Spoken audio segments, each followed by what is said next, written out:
Hello guys, welcome to Supreme Steno Classes. Guys, जैसा कि आप लोगों को पता है कि कल के डेट में यानी कि 30/04/2022 को पटना हाई कोर्ट की जो है स्टेनोग्राफर की एग्जाम्स हुई, जिसमें जो है जिसकी सिलेबस थी सीबीटी, टाइपिंग और स्टेनो।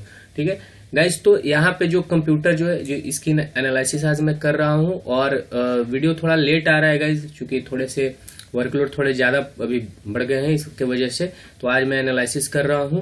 और यहाँ पे देखिए कंप्यूटर आप लोग से जो है ये इसकी जो आई थी, ठीक है, तो ये था मॉडरेट टू हाई। यहाँ पे बात करते हैं इंग्लिश की, तो ये बहुत ही इजी पूछा गया था, ये काफी ज्यादा डिफिकल्ट नहीं था। टाइपिंग की बात करें तो जैसा कि मैंने आप लोगों को बोला था गाइस कि टाइपिंग में जो है वो ऑटो स्क्रॉल नहीं देते हैं। हालांकि उन्होंने डेमो में ऑटो स्क्रॉल का ऑप्शन दिया था और हाईलाइट का भी ऑप्शन दिया था।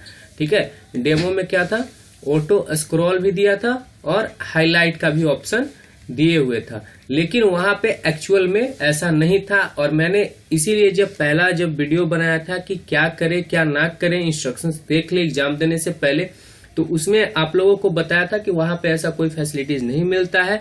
लेकिन जैसा कि डेमो आया था तो उसके बाद थोड़ा सा कंफ्यूजन भी क्रिएट हुआ था, तो मैंने बोला था वहां पे कि डेमो में दिया हुआ है, बट आप लोग वहां पे देख लीजिएगा, जैसा रहेगा आपको वहां पे जो है टाइपिंग से पहले जो एक डेमो टाइपिंग वहां पे जो दिया जाएगा, ठीक है, 2 मिनट का या 3 मिनट का जो भी था, तो वहां पे आपको पता चल जाएगा कि एक्चुअल पोजीशन क्या। और मैंने इसीलिए बार बार बोला था कि वो 400 वर्ड्स देखेंगे, स्ट्रोक नहीं देखेंगे गाइस, ठीक है, और वो 400 वर्ड्स देते हैं। तो यदि आप इस पे यदि आपको मारना है 400 वर्ड्स का मारना है, तो आपको अराउंड 50 WPM घर से लेकर के गाइस जाना होगा टाइपिंग, क्योंकि आपको ऑटो स्क्रॉल भी करना है, फिर टाइपिंग मारना है, फिर ऑटो स्क्रॉल करना है, फिर टाइपिंग मारना है।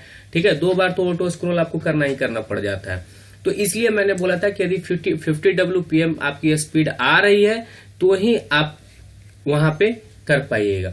ठीक है, बहुत बच्चे का कल क्यूरीज भी आया है, ठीक है, कि सर मेरा 2 लाइन छूट गया, तो 3 लाइन छूट गया, क्या करें।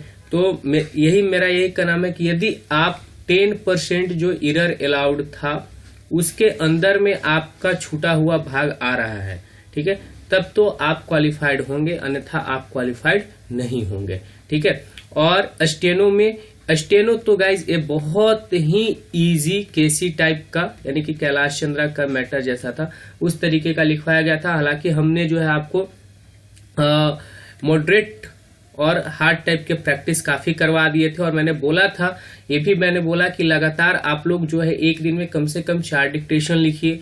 ठीक है, जैसे ही एग्जाम की डेट्स आ गई थी, अनाउंस कर दी गई थी, तब मैंने बोला था कि एक केसी लिखिए, एक आप जो है मेरे यूट्यूब चैनल से डिक्टेशन जो मैं दे रहा था वहां से लिख लीजिए, एक आप प्रोग्रेसिव लिख लीजिए, और एक जो है लीगल मैटर लिख लीजिए। 4 मैटर डेली कीजिए, जिसमें से 2 आप ट्रांसक्राइब कीजिए। ये मैंने आप लोगों को सजेस्ट किया हुआ था। तो जिन्होंने भी गाइज इतना किया है उनके एग्जाम्स बहुत ही अच्छे गए हैं और वो एक अच्छे पोजीशन पे हैं अभी इस मामले में। अब जो भी होगा वो रिजल्ट आने के बाद पता चलेगा कि क्या है क्या नहीं है, वो एक्चुअल में क्वालिफाई कर रहे हैं या नहीं कर रहे हैं। लेकिन उनका जो रिव्यू रहा है अभी तक का कि कैसा एग्जाम गया, तो उनके अकॉर्डिंग जो है उन्होंने अपना बेस्ट दिया है, और उन्होंने बोला कि सर हमने आपके इंस्ट्रक्शंस को फॉलो किए और वो काफी ज्यादा जो है हेल्पफुल रहा है। ठीक है, अब बात करते हैं थोड़ी सी वैकेंसी पे ध्यान दे देते हैं। ठीक है, तो टोटल 129 वैकेंसीज है। ठीक है, ये क्या है, टोटल वैकेंसी है, जिसमें 44 जो है फीमेल के लिए रिजर्व्ड है। तो मेल के लिए जो बचता है वो कितना बचता है, 85। ठीक है, मैं टोटल कैटेगरीज की बात कर रहा हूँ, स्पेसिफिक कैटेगरीज में बात नहीं कर रहा हूँ। उसके लिए आप जो है उसके नोटिफिकेशन में देख सकते हैं कि, और घटा करके आप पता लगा सकते हैं कि कितने किस किस कैटेगरी में मेल कैंडिडेट को मिल रहे हैं। अब गाइज आता है क्या कि यदि मैं ऑब्जेक्टिव में, जैसा कि उन्होंने बोला था कि 40% चाहिए, यानी कि 20 जो है चाहिए ही चाहिए आपको आउट ऑफ 50, ठीक है, पास करने के लिए। 30% इंटरव्यू का है, ठीक है, 10% आपको 90% एक्यूरेसी चाहिए, किसमें, टाइपिंग में, ठीक है, और 85% एक्यूरेसी उनको चाहिए किसमें, स्टेनो में। तो क्या मैं इतना क्वालिफाई कर जाऊं ये सब, तो भी क्या मेरी सिलेक्शन हो पाएगी। ठीक है, बात यहां पे आकर के रुक गई। तो गाइज जैसा कि मैं बता दे रहा हूं आपको कि जिनका भी, आप ये 15% पे मत जाइए, ठीक है, कि 15% आपको एरर अलाउड था 85% के अंदर में, 90% के अंदर। सीधा सीधी है, जिनके भी परफॉर्मेंस बेस्ड होंगे, ठीक है, बेस्ड होंगे, वो क्या करेंगे, उनको पिक कर लेंगे, ठीक है, यानी कि उनको सेलेक्ट कर लेंगे, ठीक है। और इसके बाद वो वेटिंग लिस्ट भी जारी करेंगे। यदि सिलेक्टेड पर्सन में से कोई व्यक्ति, कोई कैंडिडेट जो है ज्वाइन उनको नहीं करता है, तो फिर वो क्या करेंगे, वेटिंग लिस्ट वाले को कॉल करेंगे। तो एक बहुत ही अच्छा फैसिलिटी उन्होंने दिया वेटिंग लिस्ट वाले का। हालांकि मैं बता दूं कि यदि कोर्ट के चूंकि वर्किंग लोड्स थोड़े ज्यादा होते हैं, ठीक है, तो बहुत बच्चे जो है इससे बचना भी चाहते हैं, ठीक है। यदि किसी का एसएससी में उधर फाइनल हो जाएगा, या रेलवे की भी रिजल्ट आ चुकी है, रेलवे में फाइनल हो जाएगा, तो बहुत बच्चे जो है वो उधर प्रेफरेंस डालेंगे, क्योंकि वहां पे थोड़ा सा कोर्ट के मुकाबले जो है वर्कलोड वहां पे क्या होता है, कम होता है, ठीक है। और इस कोर्ट में जो है वर्कलोड काफी स्टेनोग्राफर के ऊपर, ठीक है, काफी ज्यादा वर्कलोड होता है। तो इसमें जो है थोड़ा सा जो है क्या है कि बेनिफिट आपको मिल सकता है, बशर्ते डिपेंड करता है कि एसएससी, रेलवे, ठीक है, और साथ में DSSB का भी कल हुआ है गाइस, उसका भी स्किल हो गया है। तो DSSB का भी जो है इनकी जो है ज्वाइनिंग फास्ट हो जाए, ठीक है। यदि इनकी ज्वाइनिंग फास्ट हो जाएगी तो यहां से काफी कैंडिडेट्स जो है इधर मूव कर सकते हैं, जिनका सिलेक्शन ऑलरेडी हो चुका है, ठीक है। तो यहाँ पे फिर जो है बच्चों को काफी ज्यादा जो है हेल्प मिल सकता है, ठीक है। अब क्या करें, यदि बहुत सारे बच्चे जो है डिमोटिवेट हो जाते हैं कि सर तैयारी किया या हम ये नहीं कर पाए, वो नहीं कर पाए।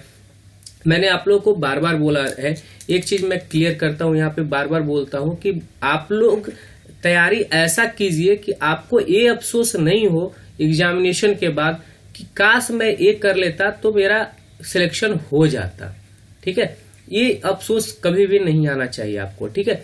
तो इस अफसोस, लेकिन यदि फिर भी ना हो, चूंकि सभी के अपने अपने इंडिविजुअलिटी है, डाइवर्सिटी है, ठीक है, अपने अपने लेवल पे सभी लोग काम करते हैं। तो यदि ऐसा ना हो, ठीक है, तो क्या कर सकते हैं हम, क्या ना कर सकते हैं, उस पर जरा सा यदि हम ध्यान देते थे, ठीक है। तो अभी भी ऐसा नहीं है गाइस कि मौका नहीं है, ठीक है, आप लोगों के पास भरपूर मौका है, ठीक है। मैं बता रहा हूं कि कहां कहां मौका, क्या क्या आने वाला है, क्या क्या चीजें हैं, मैं आज क्लियर कर देता हूं, और कैसे आप अपने आप को आगे के लिए जो है बिल्ड या पुशअप कर पाएंगे, ठीक है। क्या करना है, क्या नहीं करना है। पहले गाइस आप लोगों को, यदि आप स्टेनो में जॉब लेना चाहते हैं, ठीक है, स्टेनोग्राफी में जॉब लेना चाहते हैं, तो दो चीज पे आप फोकस्ड रखिए। पहला तो स्टेनो हो गया, और दूसरा हो गया टाइपिंग। मैटर ये नहीं करता है कि अब किस तरीके का डिक्टेशन दिया जा रहा है, जनरल मैटर का दिया जा रहा है, केसी दिया जा रहा है, प्रोग्रेसिव दिया जा रहा है, ऐसे टाइप मैटर दिया जा रहा है, या फिर प्रेसिडेंट स्पीच दिया जा रहा है, या फिर लीगल दिया जा रहा है, ठीक है। क्योंकि पिछली बार जो है पटना हाईकोर्ट में काफी टफ मैटर दिया गया था, इस बार काफी इजी दिया गया था, ठीक है।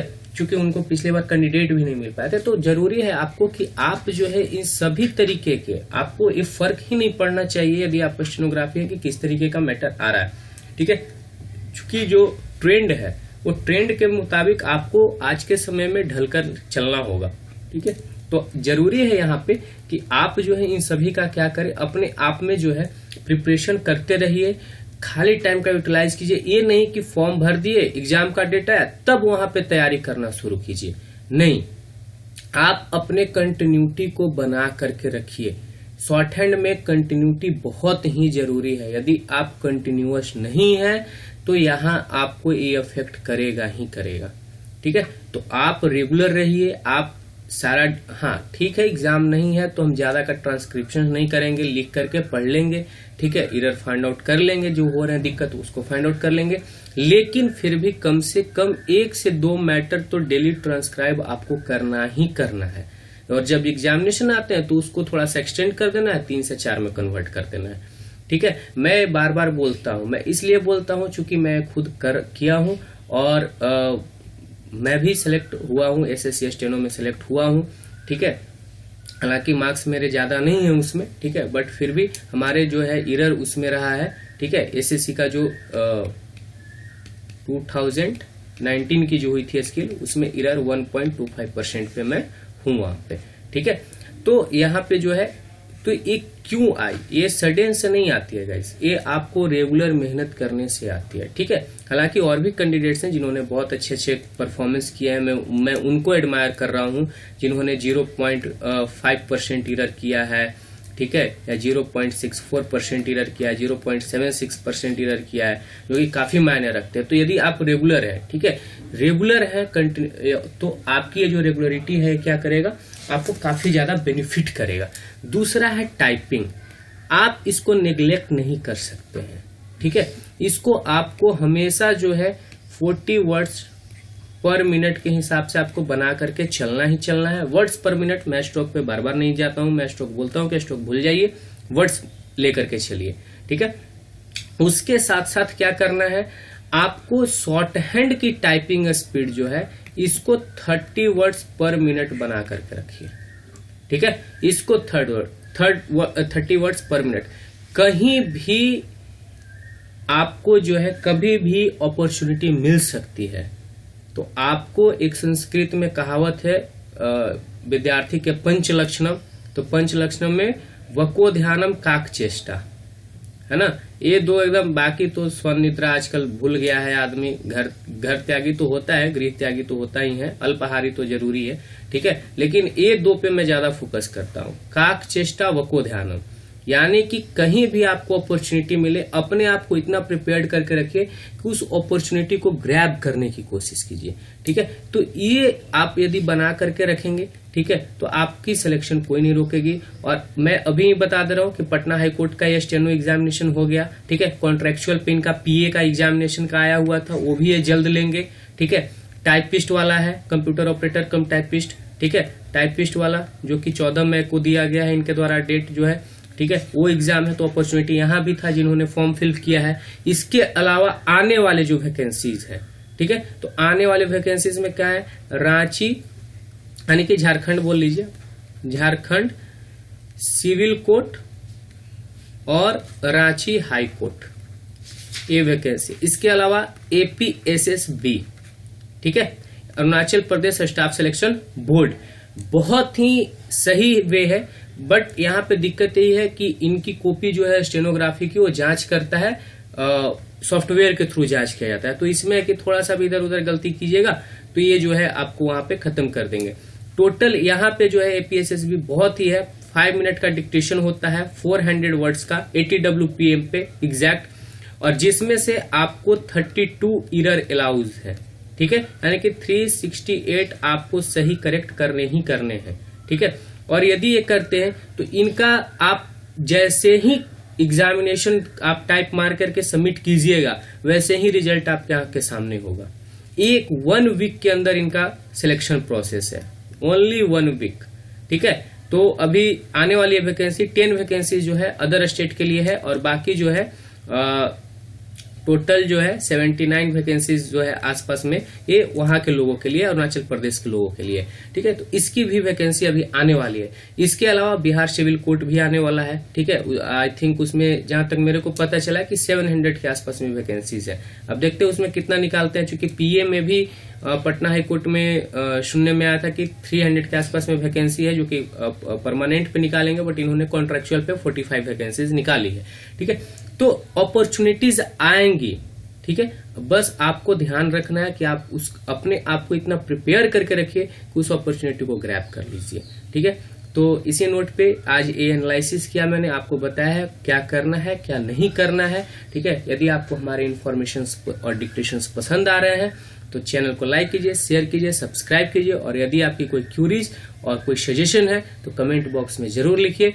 धन्यवाद, जय हिंद।